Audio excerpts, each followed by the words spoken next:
വാർത്തകളിലേക്ക്. മുതലമട ശിഹാബ് തങ്ങൾ ചാരിറ്റബിൾ ട്രസ്റ്റിന്റെ കനിവിൽ 12 യുവതികൾക്ക് മംഗല്യപുണ്യം. നിർധന കുടുംബങ്ങളിലെ 12 യുവതികൾ സമൂഹ വിവാഹത്തിലൂടെ പുതുജീവിതത്തിലേക്ക് ചുവടുവെച്ചു.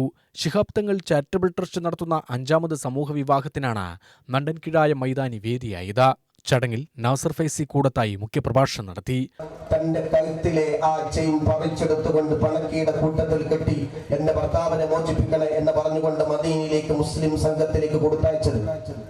അത് കണ്ടുകൊണ്ട് പ്രവാചകൻ കരയുകയാണ്. ഇതെന്റെ സൈനബിന്റെ കരളാണ്. അവൾ ഭർത്താവിനെ എത്രമാത്രം സ്നേഹിച്ചത് കൊണ്ടാണല്ലോ ഇത് കൊടുത്തയച്ചത്. ഞാൻ എന്ത് ചെയ്യും റബ്ബേ?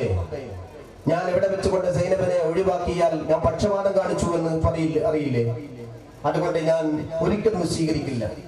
സ്വഹാബിമാർ മുഴുവനും പ്രവാചകനോട് കെഞ്ചി പറഞ്ഞു, നബിയെ, നമുക്ക് ഒരിക്കലും സൈനബിന്റെ ഉപഹാരം വേണ്ട, നമുക്ക് സൈനബിന്റെ അബൂഅസിനെ വിട്ടയക്കാം, നമുക്ക് അവിടെ ചെയിൻ വേണ്ട, തിരിച്ചു കൊടുക്കാമെന്ന് പറഞ്ഞു.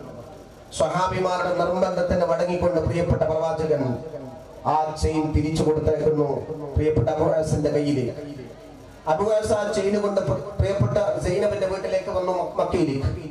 അവിടെ വെച്ചുകൊണ്ട് അബൂഅസ് പറയുന്നു സൈനബിനോട്, പ്രിയപ്പെട്ട സൈനബ്, ലോകത്തിൽ ഒരു സ്നേഹനിധിയായ പിതാവിനെ കെട്ടിയതിൽ നീ സന്തോഷിക്കടി. ഞാൻ എന്റെ നാട്ടിന്റെ ആളുകളുടെ തറവാടിന്റെ പേരിലെ കുലമഹിമ പറഞ്ഞിട്ടാണ് പ്രവാചകനെ വിശ്വസിക്കാത്തത്. എനിക്ക് വല്ലാതെ സങ്കടമുണ്ട്. അതുകൊണ്ട് നീയെങ്കിലും പ്രവാചകനായ നിന്റെ ഉപ്പന്റെ അടുത്തേക്ക് പോവോ, ഞാൻ നിന്നെ മദീനയിലേക്ക് അയച്ചു തരാം. ഇല്ല, നിങ്ങളില്ലാതെ ഞാനില്ല. അവസാനം അബൂഅസും ഒന്നിച്ച് സ്വീകരിച്ചുകൊണ്ടാണ് മദീനയിലേക്ക് സൈനബിനെയും കൂട്ടി പിന്നെ പ്രയാണം പോകുന്നത്. കെ ബാബുയമുലി ആമുഖ പ്രഭാഷണം നടത്തി. നിരവധി സാംസ്കാരിക സാമൂഹിക പ്രവർത്തകർ ചടങ്ങിൽ പങ്കെടുത്തു. പാണക്കാട് സയ്യിദ് ബഷീർ അലി ശിഹാബ് തങ്ങൾ ചടങ്ങിന് കാർമ്മികത്വം വഹിച്ചു. UTV news, Palakkad.